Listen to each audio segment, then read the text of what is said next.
How you doing? Stephane Blue Bayou. It's a beautiful day. It's Monday. I'm pulling some trees down, and I figured I'd do a video on that because I don't think I've ever did one of those. I'm close to the cozy shack here, and I have here. Let me show you. I have a few trees that are falling that way right now because of the wind, and I like the dirt here I dig some dirt here, and I really like the dirt in this area for, you know, to fix the lawn here and there, and to do even the flower bed. This is where I took the dirt. And I gotta pull this tree this way with the excavator at one point, but it ain't gonna fall nowhere here because there's so many trees. So I think I'm gonna cut a bunch of trees I need. This one in particular is nice size, and I need some for the mill anyway, to make some wood. I've already cut a birch, and at one point here you can see there's kind of a road. There's going to be a road that's going to come around here at one point. Should be I don't own that property in that way behind that cottage yet, but when I do own this, I want to run close to this shack there. I want to run a road right through to the other property, and this property that I probably will buy down the road. I don't know. We'll see how that goes. It's for sale right now. They're asking a little too much for it. So whatever, if I get it, I'll do that. If I don't, well, probably another driveway for this guy. I don't know. Doesn't matter. I can use these trees for other stuff. These are all nice size trees. That one right there, and there's a bunch there, and I like the dirt in this area, so I'm gonna use some of this dirt to do landscaping around. That's beautiful dirt for gardening and landscaping and lawn and all that stuff. So there you go. I will put you guys somewhere. I want to talk to you about this saw that I got. It's a small one. I have a bigger one right now. I maybe I should have brought it with this big tree, but it should do. I've been using this guy for a while now, and it's still MS 180C. It's got a computer chip in there, so you don't have to set bolts or anything on that. It sets itself up. It's kind of neat, which my other saw doesn't have, and I constantly have to set the gas and then you see if the chain is loose. What you can do is open this guy. Maybe I'll put you guys on a tripod right now.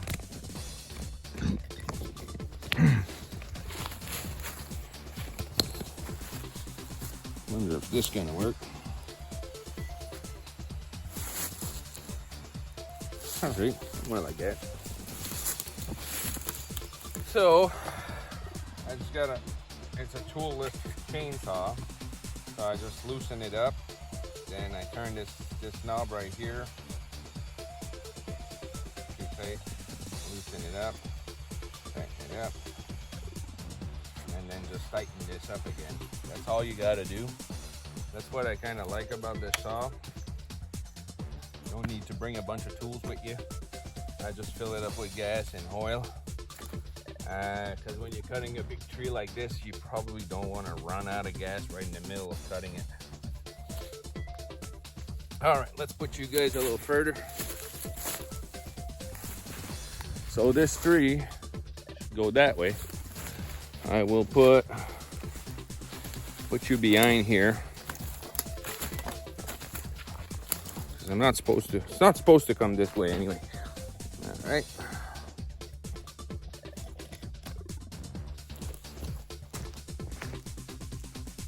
Perfect.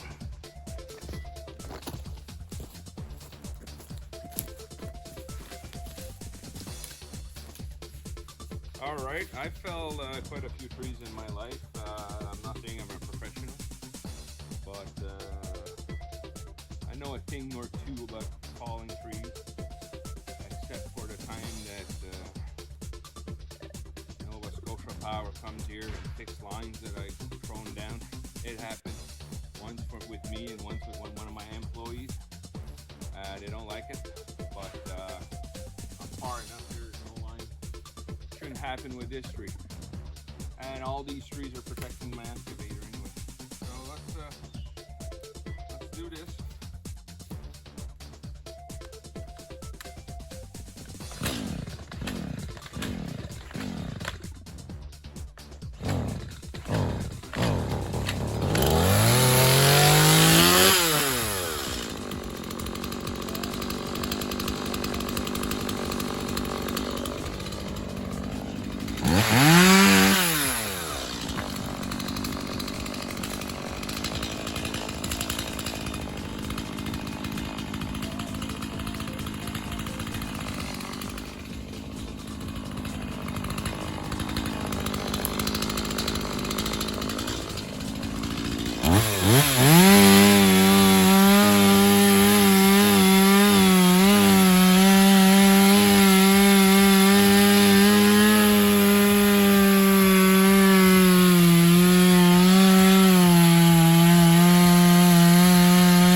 What I try to do is I try to get close to the middle of this tree. My first cut, put enough wood in there to hold it together, and still she's leaning a little bit that way, so that should help. And so now what I'm gonna do, there's a lot of people that cuts it like this. You gotta do a nice wedge, and where the pivot is. This is, like I said, I didn't do any courses in this, so don't follow my instruction, but I felled quite a few trees in my life. And what I'm trying to do all the time is I'll bring my wedge and I'll bring it closer to this edge. And then I'm gonna go look on the other side where it is. Right now, I'm right here, where I'm a little bit more that side. I'm not totally in the middle, which is good.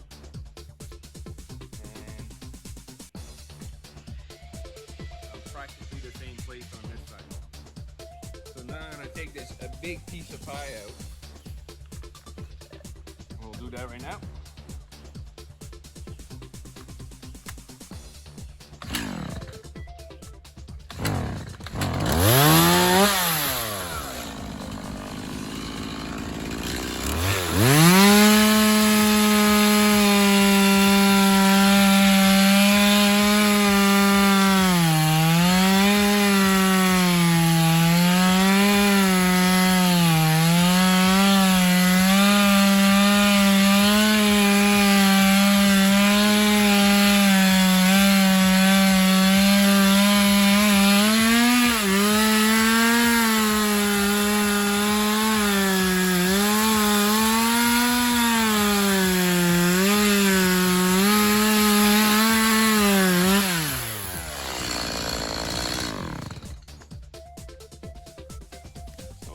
Took this piece of pie out.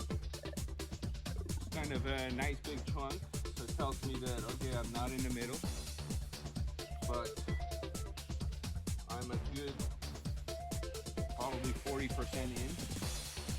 And what I could also do is I could take my saw and clean this edge here.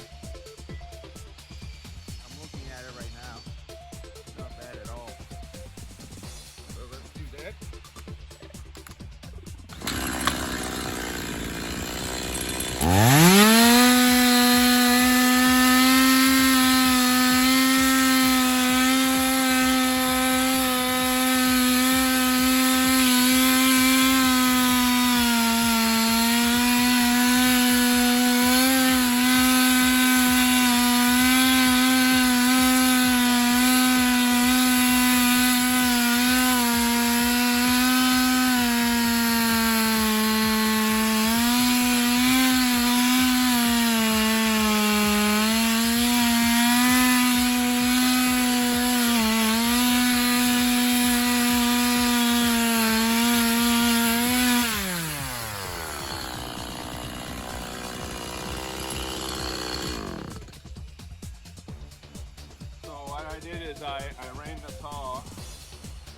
as close as I can to where the piece of pie finished, so that I want my hinge when I cut. I want to get the start going down right here. If that piece of pie is too small, then the hinge is right here, and it's not far enough. It doesn't give me, it puts the hinge too close to, and it might go that way. So if you put that hinge where it's gonna start going down, like I said, at least 40 to 50%, depending on the trees. This is a big tree, so I don't want to I can go 50%, but I won't go beyond that, because there's a lot of weight. But this right now, with hinge being right here, I'm close to 50% right now. I'm around here, which is pretty much in the middle.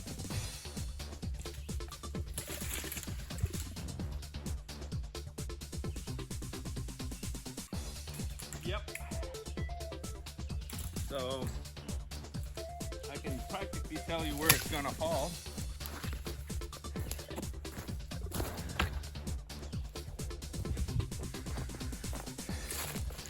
See the birch trees there and that big opening right there? She should fall. You see a bunch of birch tree, a bundle of birch tree? She should fall at the right of that for sure. Right on top of that log there, which is fine. Sometimes I don't mind dropping a tree on top of logs because it gives me leverage there when I saw that my chain doesn't hit the ground. All right, let's put you guys back on the ground.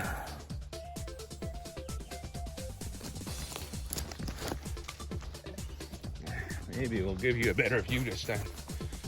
She's falling.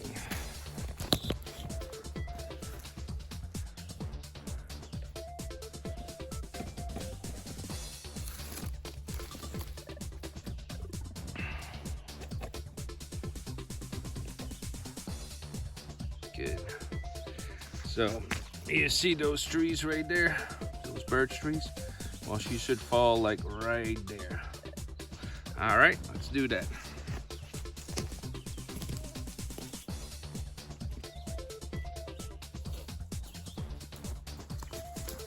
I can't wait to put this guy on my sawmill.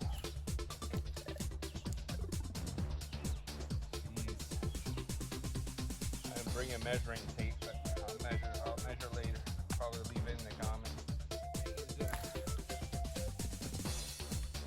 You can cut it a little higher, which makes it a bench here. So it kind of makes it doesn't want to come this way.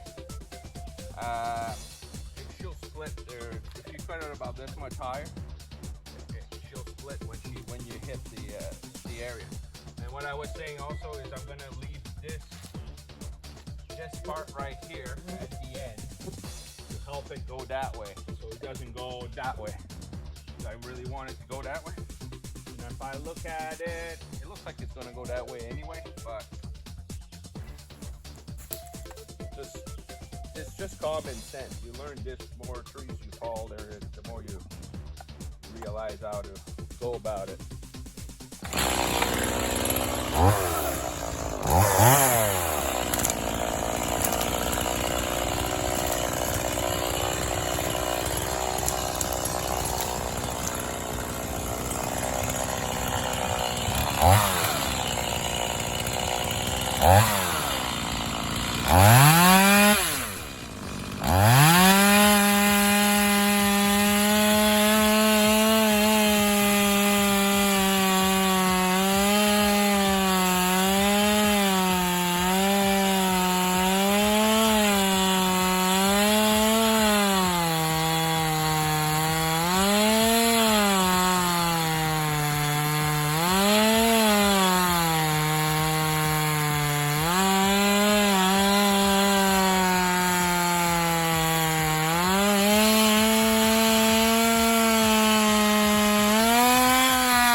drop.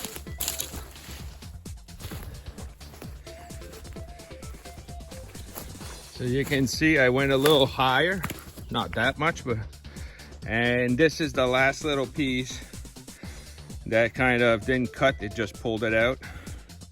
And I did this to make sure that it doesn't go that way. So by going like this with the saw, then it wants it to come this way, because you do have still a little bit of meat here that holds it from falling that way.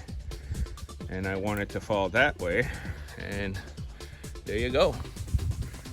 You got to move away from these things once you cut it, because it went from there to there. But that's a beautiful tree. That's a, holy geez, how many rings there is in this thing. Yeah, definitely older than the Maple Leaf winning the Stanley Cup here. Which is, you don't see those often. All right, I'll take all the brushes out, which is something just simple to do. And see, this is what we do here at a campground. There's always a tree to fall, or stuff to do, a road to build, and I feel like I'm hearing myself with these things. Yeah, there's always something, a tree to fall, or a road to build, and some dirt to dig, and so yep, this is the biggest tree I've fallen in a long time, and there you go. I'll share it with you guys. Have a good one. Make sure you give me one of these if you like my content, and subscribe. Have a good one. Stephane at the Bayou.